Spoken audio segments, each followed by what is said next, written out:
امریکہ نے خلیج عمان میں ہیلی کاپٹر گرائے جانے کا بھرپور بدلہ لینے کا دعویٰ کر دیا۔ ایران کے جنوبی ساحلی علاقوں پر بارود کی بارش کر دی گئی۔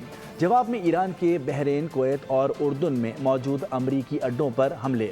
ایرانی پاسداران انقلاب کے مطابق بحرین میں امریکی 5th flat head quarters, Kuwait میں علی السالم ایئر بیس اور اردن میں الرزق ایئر بیس کو میزائلوں اور ڈرون حملوں سے ہدف بنایا گیا۔ خطے میں پھر جنگی صورتحال، امریکہ کا ایران پر زوردار حملہ، کئی ایرانی ساحلی شہر دھماکوں سے گونج اٹھے۔ قیشم، سیرک، مناب اور بندر عباس میں حملے ہوئے، ہر طرف آگ، دھواں، تباہی اور بربادی نظر آئی۔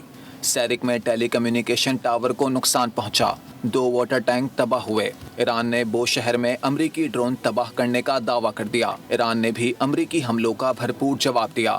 بحرین، کویت اور اردن میں امریکی اڈوں کو نشانہ بنایا گیا۔ بحرین میں امریکی بحری بیڑے اور اردن میں امریکی الازرق ایئر بیس کو نشانہ بنایا گیا۔ کویت میں علی السالم فوجی اڈے پر حملہ کیا گیا۔ اہداف میں F-35 کے ہینگرز اور کمانڈ اینڈ کنٹرول سینٹرز شامل ہیں۔